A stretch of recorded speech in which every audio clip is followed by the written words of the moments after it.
नाज़रीन और सामईन, आपका हमारे ATR उर्दू चैनल में खैर मकदम और इस्तकबाल है। आज हम आपके सामने मासिक परीक्षा सितंबर का ये क्वेश्चन पेपर 11th का लेकर हाजिर हुए हैं।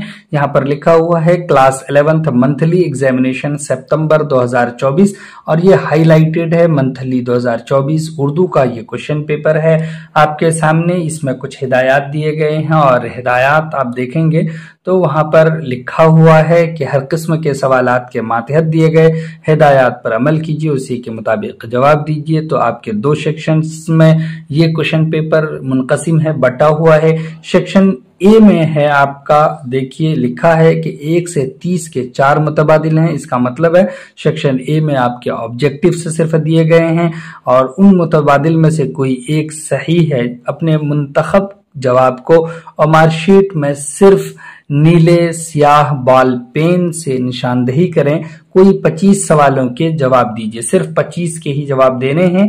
नंबर 1 है कि गालिब की इब्तदाई तालीम किसकी निगरानी में हुई है। गालिब की इब्तदाई तालीम मौलवी मुअज्जम की निगरानी में हुई है। ऑप्शन बी करेक्ट है। सवाल नंबर 2 है गालिब ने समर नौरस किसको कहा है। गालिब ने समर नौरस अलाउद्दीन खां अलाई को कहा है। ऑप्शन सी करेक्ट है।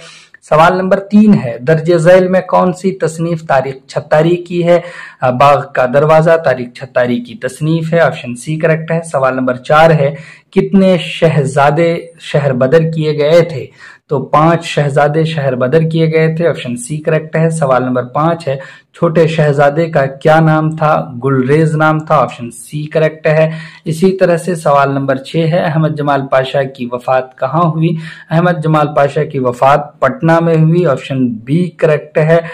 वैसे सीवान में आपकी तदफीन हुई है, तो बी करेक्ट है और आंसर वही हो जाएगा। सवाल नंबर 7 है कि शामिल निसाब कलीमुद्दीन अहमद का ताल्लुक किस नस्री सिन्फ से है। इसका ताल्लुक खाके से है। ऑप्शन डी करेक्ट है। सवाल नंबर 8 है कि उर्दू तनकीद पर एक नज़र किसकी तख्लीक है। इसके राइटर कौन है, लिखने वाले कौन हैं। तो ये क्रिएटिव है कलीमुद्दीन अहमद के। ऑप्शन ए करेक्ट है। सवाल नंबर 9 है दर्जे झैल में कौन लफ्ज मुजक्कर है। इसका सही जवाब है ऑप्शन डी इंसाफ लफ्ज मुजक्कर है। सवाल नंबर 10 है अल्लामा इकबाल की पैदाइश कब हुई है। तो सवाल नंबर 10 का सही जवाब है ऑप्शन डी 1877 ईस्वी में उनकी पैदाइश हुई है। सवाल नंबर 11 है इकबाल के आबा व अजदाद कहाँ के रहने वाले थे। कश्मीर के रहने वाले थे। ऑप्शन बी करेक्ट है। सवाल नंबर 12 है शामिल निसाब नज्म फूल के लिखने वाले शायर का नाम क्या है। तो अल्लामा इकबाल है। ऑप्शन डी करेक्ट है। सवाल नंबर 13 है लफ्ज गिल के क्या माने हैं। यहाँ पे गिल कहा है, जेर है गाफ के नीचे, पेश नहीं है, तो ये इसके माने हैं मट्टी के। ऑप्शन डी करेक्ट है। अगर गुल होता तो उसके माना होते फूल के। ऑप्शन ए करेक्ट होता। सवाल नंबर 14 है मोमिन का पूरा नाम क्या है। मोमिन का पूरा नाम मोमिन खां मोमिन है। ऑप्शन ए करेक्ट है। सवाल नंबर 15 है कि मोमिन किस खेल से ताल्लुक रखते थे। मोमिन शतरंज से ताल्लुक रखते थे। ऑप्शन बी करेक्ट है। सवाल नंबर 16 है इल्म तिब और इल्म नुजूम से किस उर्दू शायर का ताल्लुक रहा है। तो मोमिन खां मोमिन का ताल्लुक इल्म तिब और इल्म नुजूम से रहा है। सवाल नंबर 17 है अफसाना रोशनी के अफसाना निगार का नाम क्या है। तो प्रेमचंद है। ऑप्शन डी करेक्ट है। सवाल नंबर 18 है शामिल निसाब अनारकली क्या है। तो शामिल निसाब अनारकली एक ड्रामा है। ऑप्शन सी करेक्ट है। सवाल नंबर 19 है खाका कलीमुद्दीन अहमद के खाका निगार कौन है। इससे पहले भी पूछा गया, यहाँ पर डायरेक्ट लिख ही दिया है सिन्फ का नाम और उसके लिखने वाले यहाँ पर जो दिया गया फरहतुल्लाह बैग, डिप्टी नजीर अहमद, अशफाकुल्लाह खान, इनमें से कोई नहीं। तो इनमें से कोई नहीं है। ऑप्शन डी करेक्ट है। इसके लिखने वाले असल में अहमद जमाल पाशा हैं। और क्वेश्चन नंबर 20 है लफ्ज माही के क्या माने हैं। मछली के हैं। ऑप्शन बी करेक्ट है। सवाल नंबर 21 है झैल में कौन सा जुमला दुरुस्त है। तो झैल में जुमला है मैं जा रहा हूँ, दुरुस्त है। ऑप्शन बी करेक्ट है। اسی طرح سے سوال نمبر 22 ہے، خدا کی تعریف جس شعری تخلیق میں کی جائے اسے کیا کہتے ہیں؟ اسے حمد کہتے ہیں، اور یہ درست جواب ہے۔ سوال نمبر 23 ہے، مظہر امام کے والد کا نام کیا تھا؟ امیر علی تھا، آپشن بی اس کا درست ہے۔ سوال نمبر 24 ہے، غزل کا آخری شعر جس میں شاعر کا تخلص ہو کیا کہلائے گا؟ وہ مقطع کہلائے گا، آپشن سی کریکٹ ہے۔ سوال نمبر 25 ہے، آغاز کی ضد یعنی اپوزٹ کیا ہوگی؟ انجام، آپشن بی کریکٹ ہے۔ سوال نمبر 26 ہے، تشبیب جو یہاں سے لکھا جو غلط ہے، سین سے ہوگا، کس صنف شاعری کا حصہ ہے؟ قصیدے کا حصہ ہے، آپشن بی اس کا درست ہے۔ سوال نمبر 27 ہے، درج ذیل میں کون سا نام عرف کہلائے گا؟ تو عرف ہے لڈو، آپشن اس کا ڈی کریکٹ ہو جائے گا۔ سوال نمبر 28 ہے، کفگیر ایک لفظ ہے، کون سا اسم ہے؟ یہ اسم آلہ ہے، آپشن بی کریکٹ ہے۔ اسی طرح سے سوال نمبر 29 ہے، درج ذیل میں نون ظاہر کی پہچان کیجئے، تو آن دیا ہے اور یہ صحیح ہے، اے نمبر درست ہو جائے گا۔ سوال نمبر 30 ہے، شیء لطیف کے مضمون نگار کون ہیں؟ سید حامد اس کے مضمون نگار ہیں، آپشن ڈی کریکٹ ہو جائے گا۔ سیکشن اے کے تحت آپ نے سبھی آبجیکٹیو سالو کر لیا، آپ نے آنسر میچ کر لیا۔ آپ سیکشن بی ہے، آپ دیکھ لیجئے اس کے تحت آپ نے کیا آنسرز کیے ہیں وہ بھی دیکھ سکتے ہیں۔ دیکھیے، علامہ اقبال کے 2 شعری مجموعوں کے نام پوچھا گیا ہے، تو آپ لکھ سکتے ہیں بانگ درا کا نام، اسی طرح سے آپ دوسرا لکھ سکتے ہیں بال جبریل، یا پھر آپ لکھ سکتے ہیں ان کے مجموعوں میں پیام مشرق، اور لکھ سکتے ہیں زبور عجم، یہ ان کے شعری مجموعے ہیں۔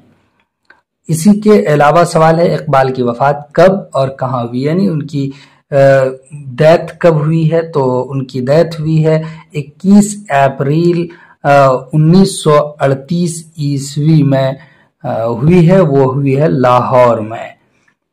اردو کے 2 اہم نقادوں کے نام لکھیے۔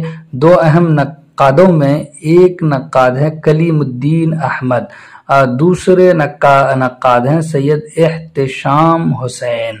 اس کے بعد ہے ڈی نمبر، احمد جمال پاشا نے لکھنؤ میں کس ماہنامہ کا اجرا کیا؟ یہاں زے دے دیا ہے، غلط ہے، اجرا ہے، تو انہوں نے کیا ہے اودھ پنچ کا اجرا لکھنؤ سے۔ اس کے بعد ہے عالم ارواح اور عالم گل سے کیا مراد ہے؟ تو عالم ارواح سے مراد ہے وہ دنیا جہاں روحیں رہتی ہوں یا موجود ہوں۔ تو اس طرح سے دوسرا ورڈ اب دیکھ لیجئے، لکھا ہے عالم آب و گل، تو اس کا مطلب دنیا ہے۔ غالب کا سن ولادت کیا ہے؟ غالب کا سن ولادت ہے 27 دسمبر 1797 عیسوی۔ اس کے بعد ہے جی نمبر، شامل نصاب افسانہ باغ کا دروازہ کے 2 اہم کرداروں کے نام۔ ایک کردار تو گلریز ہے، دوسرا گلشن آرا۔ اس کے بعد لکھا ہے کہ گلوب افسانہ کس کا ہے؟ طارق چھتاری کا یہ افسانہ ہے۔ اس کے بعد یہاں پر لکھا ہے آئی میں کہ ضمیر کی تعریف مع مثال کیجئے۔ ایک تعریف تو آپ یہ کر سکتے ہیں، جو اسم کے بدلے مستعمل ہوتے ہوں انہیں ضمیر کہتے ہیں، اور دوسری تعریف اب یہ بھی کر سکتے ہیں، وہ لفظ جس کا استعمال اسم کے بدلے یا اس کی جگہ پر کیا جائے اسے ضمیر کہتے ہیں۔ تو اس طرح سے یہ بھی کوشچن آپ کا سالو ہو جائے گا۔ اس کی مثال میں آپ دے سکتے ہیں کہ تم، وہ، یہ وغیرہ۔ آپ سینٹنس بھی بنا کر کے دے سکتے ہیں، جیسے کہ آپ یہ آپشن دے سکتے ہیں کہ احمد جا رہا ہے، آپ احمد کو ریموو کر کے لکھ سکتے ہیں وہاں پر وہ جا رہا ہے۔ اسی طرح سے اب یہاں پہ پوچھا جا رہا ہے لقب کی تعریف مثال کے ساتھ کیجئے۔ لقب اصل میں کہتے ہیں وصفی نام کو، تو آپ لکھ دیجئے وہ نام جو کسی خاص مدح، کسی خاص شخص سے لکھ سکتے ہیں، شخص، کسی خاص شخص کی مدح، یا ज़म के सबब पड़ गया हो, की वजह से पड़ गया हो, उसको कहते हैं लक़ब। तो मिसाल इसकी क्या होगी, जैसे कि बापू, बापू नाम पड़ गया है उनका, उनके कमाल की वजह से, उनके ख़ास वस्फ की वजह से। इसी तरह से पूछा जा रहा है कि किसी 3 सवाल का ही जवाब दीजिए। यहाँ पर है एक में के उन्वानात के तहत किसी एक पर मजमून लिखिए। 3 उन्वान है, यौम आज़ादी, 15 अगस्त, या मेरा पसंदीदा मौसम, या हमारा गांव में से किसी एक पर आप एक मजमून लिख दीजिए। बी में है अपने वालिद को एक खत लिखिए जिसमें उन्हें अपने इम्तिहान की तैयारी के बारे में बताइए, या फिर नज़्म फूल या जावेद के नाम जो आपके सिलेबस में शामिल नज़्म है उसका खुलासा अपनी ज़ुबान में लिख दीजिए, या अहमद जमाल पाशा के मजमून की रोशनी में कलीमुद्दीन अहमद से अपनी वाक़फ़ियत का इजहार कर दीजिए, क्या जानते हैं। अब यहाँ पे कह रहा है किसी 5 लफ्ज़ के मुतरादिफ हम माना लिख दीजिए, जैसे गुल का हम लिख देते हैं फूल, आफ्ताब का लिख देते हैं खुर्शीद, इसी तरह से गुलशन का हम आपको लिख दें बाग, इसी तरह से एक वर्ड और लिख देते हैं जैसे हुस्न का लिख दें, तो हुस्न का मुतरादिफ खूबसूरत हो जाएगा। इसी तरह से, या फिर इसका आप लिख दीजिए जमाल, और इसी तरह से अदल है तो इसका इंसाफ। तो आपके सामने हमने ये मंथली एग्जामिनेशन क्वेश्चन पेपर सितंबर का सॉल्व कर दिया है 11th का।